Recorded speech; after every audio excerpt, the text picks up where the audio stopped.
What's up, it's Twalkdahulk, back here again with another video. Today, I'm going to be doing a Q&A, and I'm going to be answering 10 questions that I received on the internet, alright? So we're going to go through them. I'm going to give the best answer I can off the top of the head, no editing, no chopping, no cutting, none of that. And we're going to go from there, alright? So it's a lot of different scenarios I got here on my phone. So if one of them relates to you, I'm glad I can help you out. Let's get into it, alright? First question. Alright, starts off, I'm a single mom and I have belly fat. What can I do? Alright, that's a very vague question. Alright, so you're a single mom, you got belly fat, so you want to get rid of your stomach. So what I'm going to tell you to do is, don't do what 99.9% of single moms with belly fat do. And for me, having experience being in the gym 24/7, doing a lot of fitness assessments, what most people do is they go right to the ab machine, they do a bunch of crunches, a bunch of core exercises, and they hop on the treadmill.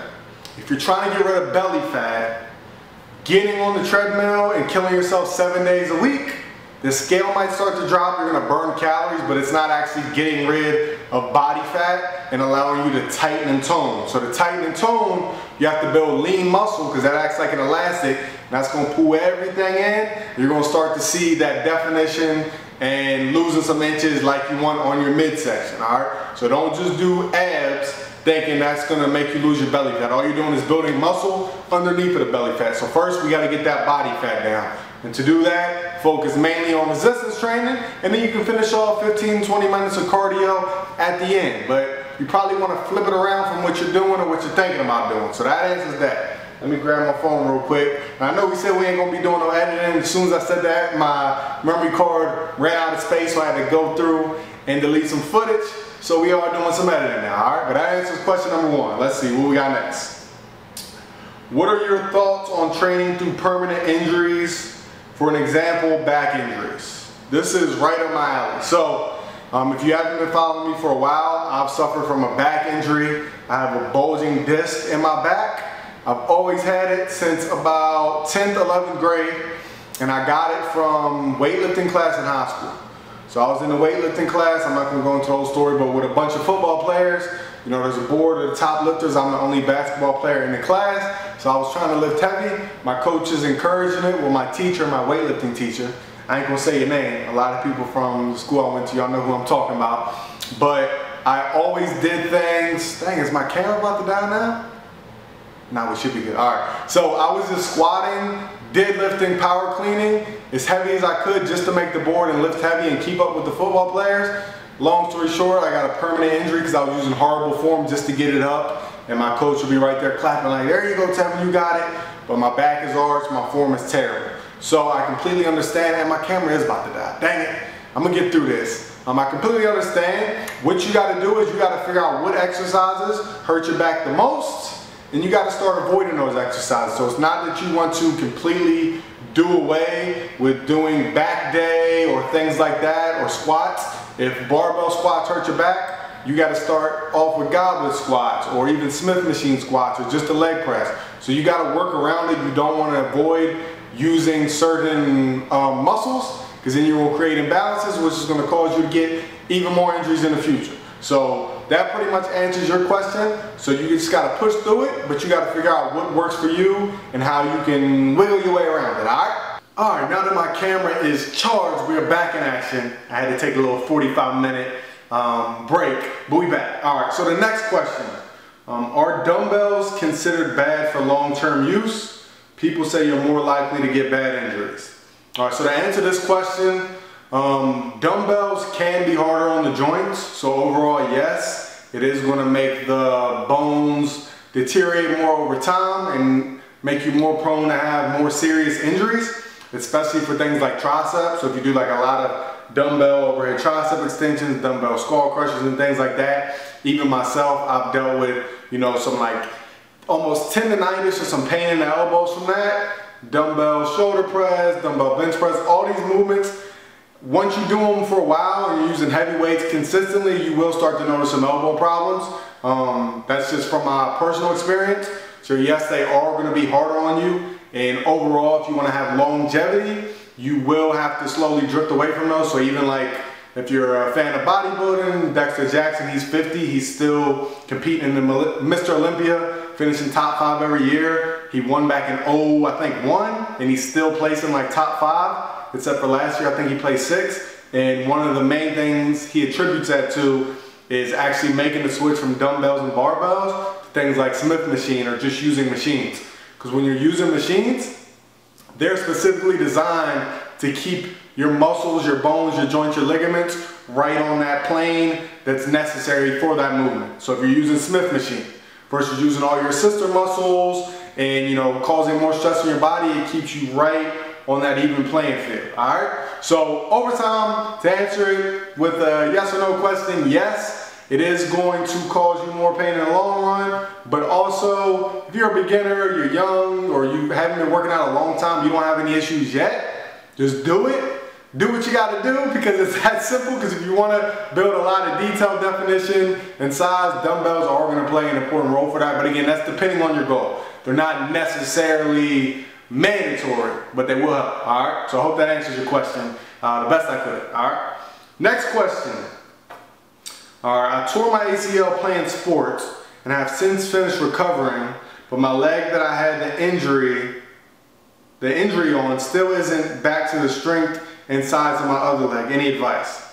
All right, so pretty much it sounds like you're asking about symmetry. So your left leg is bigger than the right one you tore your ACL on, and then also strength. So you may have more explosion if you play basketball. Let's say you're doing a layup, you jump off your left leg, and then you jump off your right, and you feel that you get higher, you have more, you know, explosion off of that side. So what you need to do is start really isolating the muscles when you're doing these workouts. So doing isolation movements, not just compound lifts like squats and things like that. You need to, let's say, for example, on the leg press, instead of using both feet at the same time, use unilateral movements. So just do left leg first, then right leg. Same thing with leg extensions.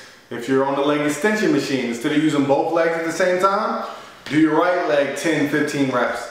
Then the left leg. That way you'll start to get some more balance, some more strength, symmetry as far as the look, and start to balance out the strength. So that's going to be the main thing, because when you're using both feet at the same time, your other leg is going to pick up on the weakness that the other one has, and it's going to use more energy. So therefore that leg is going to continue to surpass the strength of the other one. So do that, and that should be a quick fix for you. All right, start incorporating movements like that. All right. Next. All right, where am I at? What's your opinion on calisthenics? I want to get in good shape and build some muscle without lifting heavy.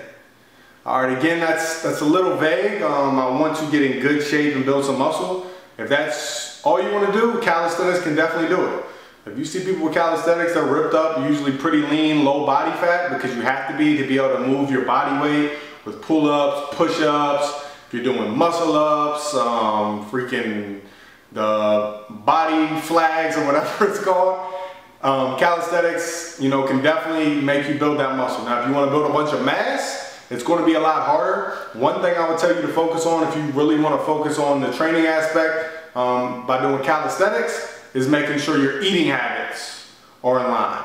So that means if you're doing just calisthenics, but you really want to put on muscle mass, then you need to eat more calories to be able to sustain the body weight and put on that size while doing the training without lifting heavy weights. All right. So hopefully that answers that question for you. You can definitely build some solid muscle. If you look at people in jail, some of them have the best physiques because all they do is calisthenics, bump dips, push-ups, diamond push-ups, pull-ups, all day, every day. So it's possible and it works. All right. Next thing, already read that. All right. Okay, here we are. Sorry, I lost train of where I was at. What do you advise for someone who has been sedentary the majority of their life? Where should I start in the gym? All right, another vague question. Where you should start in the gym? Kind of like I mentioned in the beginning as far as dropping body fat for women trying to lose their stomach. It's kind of the same thing for anybody that's new. First thing you do when you step in the gym, you get on the treadmill, you do the elliptical, you do some cardio, and you run to the crunches, the machines and things like that for your core. So what you need to focus on is resistance training. So if you don't have a program, figure out a program, educate yourself, get a personal trainer. I definitely recommend it, whether it's online or in person. Have somebody build out that routine for you so you know what you're doing in there. So you're not lost. If you do it online, make sure they provide you with like tutorials and things like that. I also do online coaching, so if you want, message me. I can go around my program to set up, and if not me, somebody else. Or you can find a lot of free advice on YouTube. So make sure you have a game plan, you know what you're doing, and you have to constantly switch up your workouts. So a lot of people when they're new, let's say you go to Planet Fitness, you do the little circuit area with all the body part machines. You go through that every day. After 3 months of doing that, your body gets used to it. You're gonna hit what we call a training plateau. Then you're gonna get frustrated because you're still getting it in 5 times a week, but you're not getting the same results because you're not getting those newbie gains, all right? So you wanna make sure you have a routine structured out for yourself and focus mainly on resistance training instead of the treadmill, because that's just gonna burn calories, but again, not get that body fat down. And even if you're doing the cardio and you're not in the right heart rate zone, you might be getting your body ready more so for a marathon rather than building muscle, toning up, or whatever your goal may be, all right? So that's an answer for that question. Let's see. All right. Next, we got 3 more. I've been playing sports and active my entire life. I just started working out in the gym this year, and now all my joints are cracking and popping when I move. Any advice? All right, that's a simple fix for most people. What you got to do is make sure you're doing the correct warm-ups. And that doesn't mean a lot of people when they go into the gym before their workout, they do 10, 15 minutes on the treadmill. That's great, but all you're using is your legs. All right, you got to get your shoulders warmed up. So a lot of people have shoulder pain. So you got to work your rotator cuffs. Look up exercises for your rotator cuffs. So when you're doing chest, when you're doing shoulders, when you're doing back, one of the main things that you start to have issues with if you're not warming up correctly is your rotator cuffs. If you're doing arms, make sure you warm up your elbows. Make sure you're doing a lightweight. Let's say if you normally use 30s on dumbbell overhead tricep extension or skull crushers, warm up with some 10s or 15s. Hit like 20, 30 reps just to get those joints ready for the actual movements in the actual set. So make sure you're getting a good workout. Whatever body parts you're using, if you're doing full body, make sure you have a structured warm up other than just cardio, because that's getting your heart rate up, but it's not getting your joints and your body ready for all the movements you're doing, all right? So make sure you have a solid warm up. Other than that, you're gonna have some pain, but you wanna make sure it's good pain. So if you know yourself, start to learn your body, know the difference between sore pain and in joint pain, because you don't want joint pain, all right? So hopefully that answers your question. Let's see, we got 2 more. All right, I've lost a lot of weight recently. I have an active job where I'm on my feet all day and I'm struggling not to feel so hungry. I'm trying not to feel so hungry. It was written wrong. Any advice on curbing my appetite? One quick tip for you. Again, it's different for everybody. Of course, a lot of people say coffee and things like that. Try casein protein. What that is, it's a different type of protein. So if you don't know your stuff, go into GNC, go to Vitamin World and tell them you need casein protein because Twalk said so, all right? Because they're going to push on the brand of the month when they get higher commission. They're going to tell you what to get. Say, no, I want casein protein. Because what that is, it's a type of protein that breaks down the slowest. So that means once you drink it, it takes about 8 hours for your body to really break that down. So therefore, versus whey or any other protein that breaks down quicker, 2-3 hours, this one takes longer to break down, so therefore it's going to set in your system and make you feel full longer. So even at night, before you go to sleep, you can drink just 1 scoop. That way you're not waking up at 4 or 5 in the morning with hunger pains and you get up and you eat something bad. So casein protein will help with that. Also make sure your fiber intake is good, so it's regulating your stomach.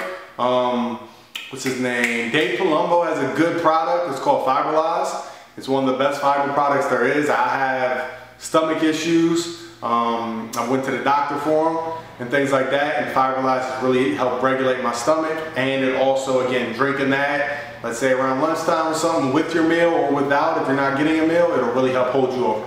So those are 2 good tips on 2 supplements that help hold you over and that are low calories, so you're not adding in a bunch of calories just to make yourself feel full, which is going to cause you to put on body fat and gain weight, which probably don't want, but again, depending on your goal, all right? So that's the answer to that for you. Last question of the day. All right, I have disabilities that affect my balance. So when I do dumbbell movements like chest press, it's hard. Should I focus only on machines? Yeah, very vague. So I don't know how severe this disability is, but if we're still working out, it sounds like we can still do the movements. It's just hard for us. So what we need to do is start working on our core strength, because that's going to be the key to all balance. Also, what was it? Dumbbells. When I do dumbbell movements like chest press, it's hard. Should I focus only on machines? All right, so what you want to do is, if it's hard to balance, that means the weight's probably too heavy. So like me, if I'm using 100s, 120s, when I bring the weight back on the dumbbell chest press, I'm kind of leaning, trying to stay on the bench, so that means it's too heavy. So if you're using, let's say, 40-pound dumbbells for chest press right now, just lose the ego, drop it down to 20s to 30s so you can maintain that balance. And again, start incorporating some core movements so you can really build up your abs, your strength, because the core is key to all your balance. All right, so you want to do that. And yeah, you can switch the machines, but it sounds like you're somebody who's really serious about pushing through and fixing it, so that's exactly what I would do. Just lower the weights, push through it, and then once you start to feel more comfortable, get that balance, start to not lean as much, then you can go up 5 pounds, go up 10 pounds, get used to that, and you can slowly progress. So don't rush it, take your time, do some dumbbells. If that's uncomfortable for you, start off with the machines. Maybe at the end, you know, you can throw in some light dumbbell movements just to make sure your body's getting used to it.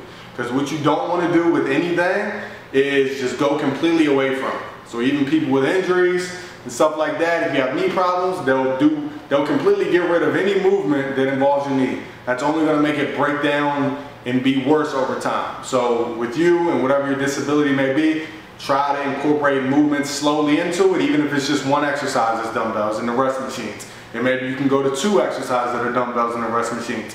But that's the way you want to do it. We want to constantly progress. But yeah, that's it. That's 10 questions answered for y'all in as much detail as possible. A bunch of different topics. Just off the top of my head, I don't have any notepad or anything like that telling me exactly what to say. I'm just bringing y'all the best advice I know from my years of experience. I've been certified for like 6 years now. I've been training for 8, multiple certifications, weight management specialist. So I know what I'm talking about. I've been working in the gym, meeting with 6 to 8 different people a day, doing fitness assessments, a bunch of different situations. So I really got to think on my toes and know my stuff. So I can't bullshit y'all, and I can't bullshit the people that I'm actually trying to help out, all right? So yeah, hopefully this helped y'all out. As always, do what you got to do what you got to do, because it's that simple.